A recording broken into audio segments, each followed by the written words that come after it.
Assalamualaikum warahmatullahi wabarakatuh. Alhamdulillahirrabbilalamin. Jumpa lagi dengan kami dalam acara Gus Gaul.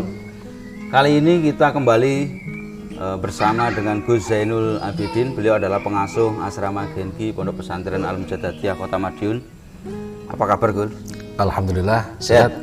Alhamdulillah niki rencananya nggih seger waras niki. Semangat gitu. Semangat ini. Terus bersemangat hidup ini. Kali ini Gus Zain akan menyampaikan tentang pentingnya kita selalu dekat dengan orang soleh, para ulama, para hukama. Ngoten Gus. Kira-kira apa saja sih faedah atau manfaatnya, atau akan jadi apa kalau kita dekat dengan orang soleh, dengan ulama atau hukama? Monggo Gus. Assalamualaikum warahmatullahi wabarakatuh. Waalaikumsalam. Bismillah, alhamdulillah, salatu wassalamu ala rasulillah wa ala alihi wa ashabihi wa mawalah.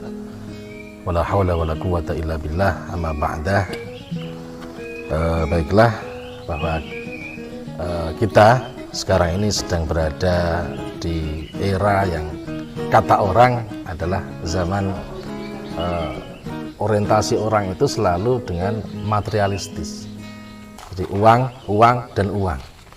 Persaingan, dan persaingan. Kadang yang lebih ekstrim lagi, sesuk aku mangan sopo. Lah itu yang bukan itu opo yang, tapi sudah sopo. Bukan lagi mangan opo tapi sopo sing tak pangan. Ini yang apa namanya, yang menjadi fenomena di akhir zaman. Lah dari aktivitas yang sibuk seperti itu, orang orientasinya selalu materi, duit. Sekarang secara tidak sadar akhirnya orang tersebut mengalami kekeringan spiritual. Jadi hatinya gersang, jiwanya gersang, hidupnya tidak bisa tenang, sehingga jangan heran kalau kemudian banyak orang stres sekarang ini. Banyak orang stres. Kalau kita baca berita di media-media, ya, orang yang sudah sampai pada ketenaran yang puncak saja itu bisa stres dan akhirnya bunuh diri. Itu banyak. Nah, kita sebagai seorang muslim tidak boleh seperti itu. Dan Rasulullah Shallallahu Alaihi Wasallam itu memberikan solusi bagaimana kita menghadapi di era yang sekarang ini. Jadi dalam hadisnya Rasulullah menyampaikan, punya hadisnya seperti ini: Alaikum bimujalasatil ulama wastima'i kalamil hukama. Fa inna Allah Ta'ala yuhyil qalba al-mayyita binuril hikmah kama yuhyil ardo al-mayyitata bima'il matar. Hendaknya kalian semua, kita semua ini selalu dekat dengan ulama dan sering mendengarkan dawuh-dawuhnya para hukama. Kenapa kok seperti itu? Karena Allah Ta'ala, fa innallaha ta'ala yuhyil qalba al-mauta. Allah Ta'ala ini menghidupkan hati yang mati ini dengan apa? Dengan binuril hikmah. Dengan cahaya hikmah yang muncul dari dawuh-dawuhnya para ulama, dawuh-dawuhnya para kiai, para habaib, ya. Sehingga hati yang awalnya ini mati, ya, awalnya mati, kering spiritual, ya, ini bisa hidup kembali, bisa tenang kembali. Sehingga kalau hati ini sudah hidup, pasti ibadah juga lebih semangat, terus kemudian mencari penghasilan, nafkah untuk keluarga, nafkah untuk menghidupi anak istri, ini juga akan semakin tenang juga. Jadi itu hikmah, salah satu hikmah dari kenapa kita harus dekat dengan ulama, dekat dengan hukama. Tapi apakah juga bisa mengurangi atau menyempurnakan atau memperbaiki sikap yang dekat dengan ulama itu, akhirnya hatinya kembali hidup dengan dikaitkan dengan kondisi saat yang zaman serba materialistis itu, ya. Jadi bagaimana akhirnya? Jadi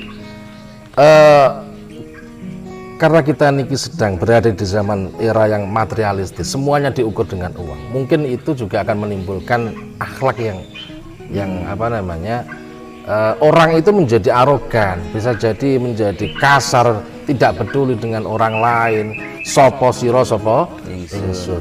Nah, dengan kita sering dekat dengan ulama. Ini kan kita akan sering mendengarkan dawuh-dawuhnya ulama. Jadi memang Allah itu, ya, Allah itu apa namanya, memberikan rahasia. Ada rahasia yang dititipkan oleh Allah dari dawuh-dawuhnya ulama, bahwa dawuh-dawuh ulama ini bisa merubah akhlak seseorang. Jadi nggak tahu kalau apa namanya rasionalisasinya seperti apa, tapi yang jelas, jadi di antara ulama itu juga ada level-levelnya, Mas Bambang. Jadi yang pertama ulama ini adalah orang yang memang setiap harinya bergelut dengan teks, ya, dengan hukum-hukum, sehingga ketika kita minta fatwa, iki halal apa haram, iku oleh apa tidak, itu kita soalnya dengan ulama. Tapi ada satu level lagi di atasnya, namanya hukama. Hukama ini adalah orang-orang yang ma'rifat billah, yang dekat dengan Allah.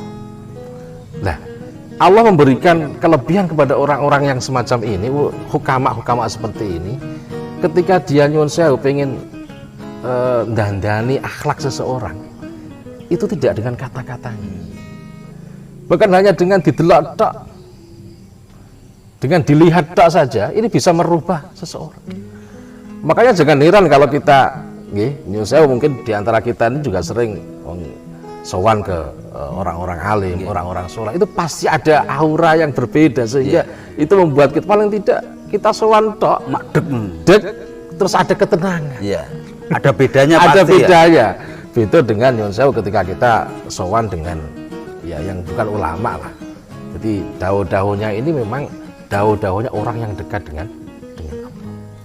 Oke. Itu pentingnya kita untuk dekat dengan para ulama dan hukama, orang-orang soleh. Ini kan salah satu dari tombo hati limo. Salah satunya kan dekat dengan ulama, orang-orang soleh. Terakhir Gus, sebagai penutup sesi diskusi kita pada hari ini,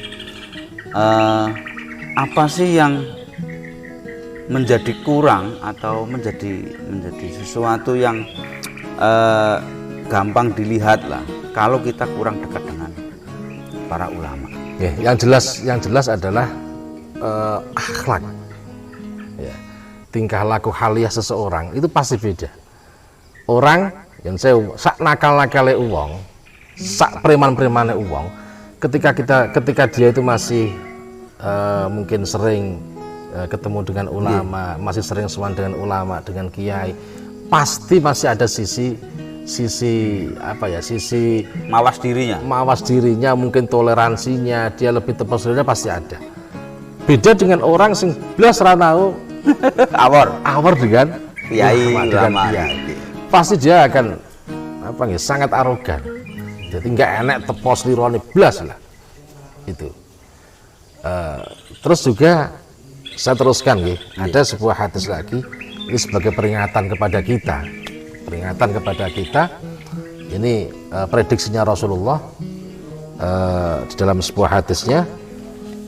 Beliau mengatakan, sayati zamanun ala ummati yafiruna minal ulama'i wal fuqaha'i fayabtaliyahumullahu bisalasi baliyati. Akan datang suatu zaman pada umatku di mana umatku ini podo lari, artinya tidak mau mendekat, tidak mau bergaul dengan para ulama. Nah, kalau sudah seperti ini, maka Allah akan menurunkan 3 bala. Napa mawon? Ini yang harus kita renungkan. Yang pertama adalah ulaha yarfa'ullahal barakata min kasbihi. Allah akan mengangkat keberkahan dari hasil usahanya. Wah iki dadi ketoke mungkin usahane lancar, duwike akeh, hasilnya akeh, tapi kok tidak berkah.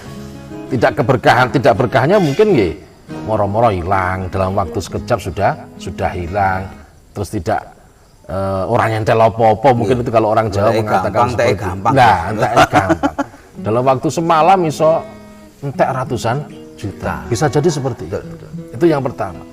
Jadi diangkat keberkahan dari rizkinya, dari hasil usahanya. Kemudian yang kedua adalah yusallitullahu ta'ala alaihim sultanan zalimah. Allah akan memberi kepada kaum tersebut seorang sultan, seorang penguasa yang dolim. Nah, ini juga kita renungkan. Muka-muka apa itu enggak lah, jangan sampai, jangan sampai apa namanya ngalami hal-hal yang seperti ini. Yang paling bahaya nomor 3, Mas Bambang.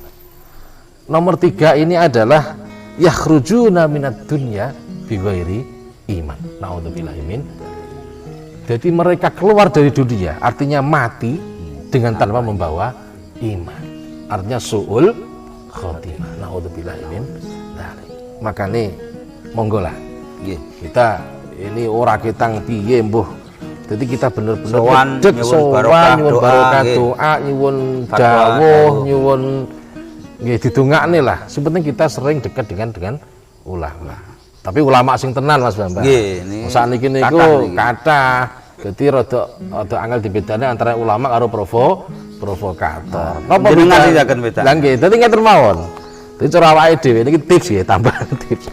Dadi pokoknya ulama tenan itu ketika kita mendengarkan dawuhnya beliau, kita dekat dengan beliau, niki mesti efeknya hati menjadi tenang, tentram, terus adem, terus awake dhewe malih dadi apa namanya?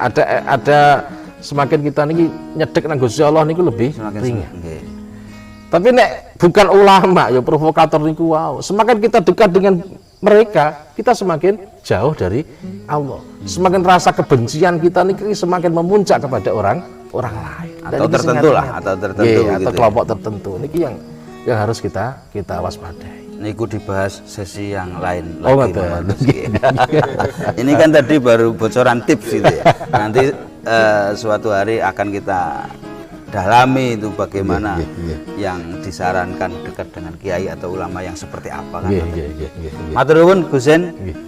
Sesi kita pada kali ini kita akan berjumpa lagi dalam acara Gaul dalam sesi yang lain. Mohon maaf. Wallahul muwaffiq. Assalamualaikum warahmatullahi wabarakatuh.